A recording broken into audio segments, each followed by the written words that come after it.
Accounting Standard S2, revised 1999. Valuation of Inventories. Presented to you by http://sarahs.blogspot.com/email @ian.com.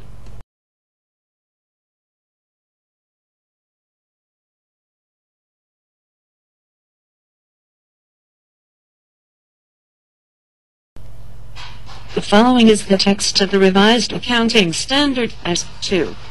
Valuation of Inventories issued by the Council of the Institute of Chartered Accountants of India. This revised standard supersedes Accounting Standard S2, Valuation of Inventories, issued in June 1981. The revised standard comes into effect in respect of accounting periods commencing on or after January 4, 1999 and is mandatory in nature. Objective.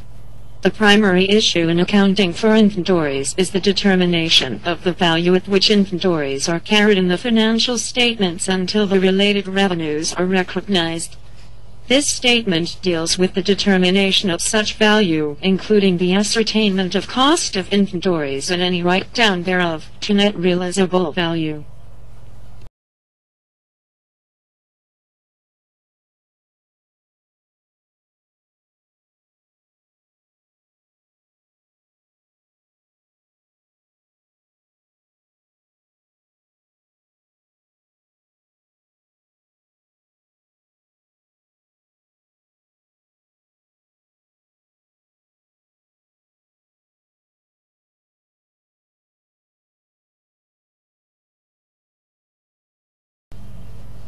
Scope.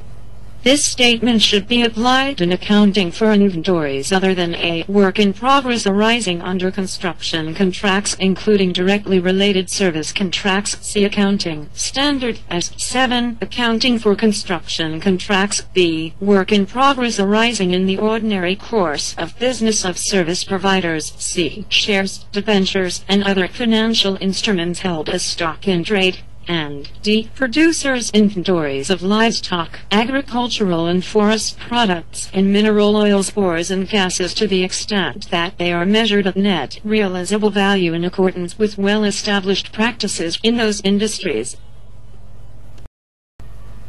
Para 2. The inventories referred to in paragraph 1d are measured at net realizable value at certain stages of production. This occurs, for example, when agricultural crops have been harvested or mineral oils, ores, and gases have been extracted and sale is assured under a forward contract or a government guarantee, or when a homogeneous market exists and there is a negligible risk of failure to sell. These inventories are excluded from the scope of this statement.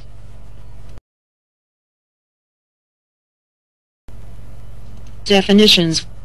Para 3.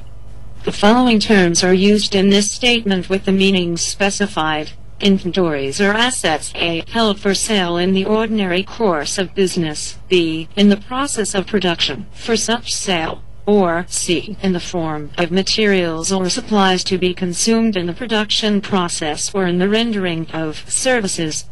Net realizable value is the estimated selling price in the ordinary course of business, less the estimated costs of completion and the estimated costs necessary to make the sale.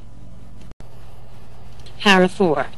Inventories encompass goods purchased and held for resale, for example, merchandise purchased by a retailer and held for resale, computer software held for resale, or land and other property held for resale.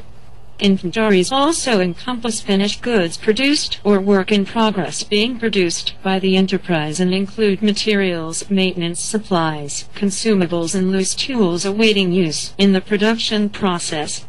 Inventories do not include machinery spares, which can be used only in connection with an item of fixed asset and whose use is expected to be irregular. Such machinery spares are accounted for in accordance with Accounting Standard S10, Accounting for Fixed Assets.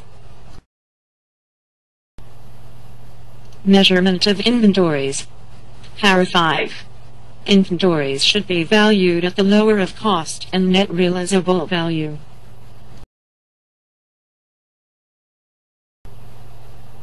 Cost of inventories. Para 6. The cost of inventories should comprise all costs of purchase, costs of conversion, and other costs incurred in bringing the inventories to their present location and condition. Costs of purchase. Para 7. The costs of purchase consist of the purchase price including duties and taxes other than those subsequently recoverable by the enterprise from the taxing authorities, freight inwards, and other expenditure directly attributable to the acquisition. Trade discounts, rebates, duty drawbacks, and other similar items are deducted in determining the costs of purchase. Costs of conversion. Para 8. The costs of conversion of inventories include costs directly related to the units of production, such as direct labor. They also include a systematic allocation of fixed and variable production overheads that are incurred in converting materials into finished goods. Fixed production overheads are those indirect costs of production that remain relatively constant regardless of the volume of production, such as depreciation and maintenance of factory buildings and the cost of factory management and administration. Variable production overheads are those indirect costs of production that vary directly or nearly directly with the volume of production, such as indirect materials and indirect labor. Costs of conversion. Para 9. The allocation of fixed production overheads for the purpose of their inclusion in the costs of conversion is based on the normal capacity of the production facilities. Normal capacity is the production expected to be achieved on an average over a number of periods or seasons under normal circumstances, taking into account the loss of capacity resulting from plant maintenance. The actual level of production may be used if it approximates normal capacity.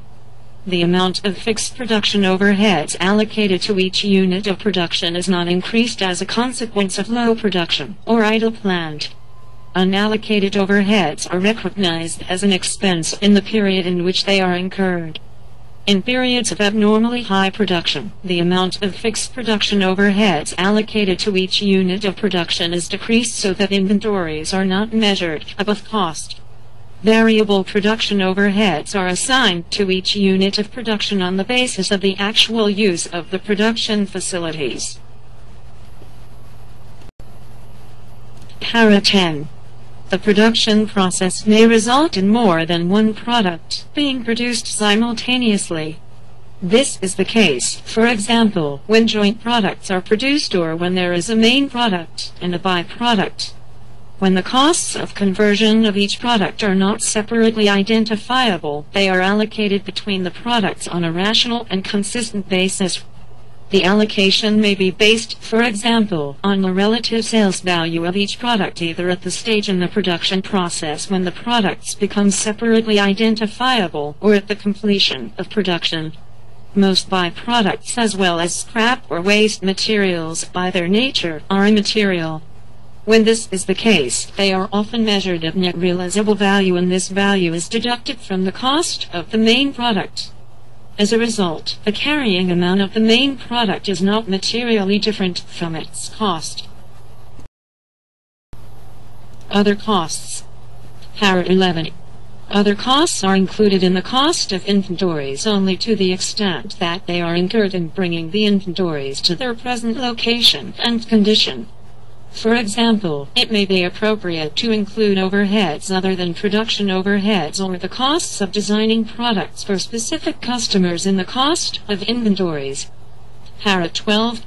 Interest and other borrowing costs are usually considered as not relating to bringing the inventories to their present location and condition and are therefore usually not included in the cost of inventories. Exclusions from the cost of inventories. Para 13. In determining the cost of inventories in accordance with paragraph 6, it is appropriate to exclude certain costs and recognize them as expenses in the period in which they are incurred. Examples of such costs are a. Abnormal amounts of wasted materials, labor, or other production costs. b. Storage costs, unless those costs are necessary.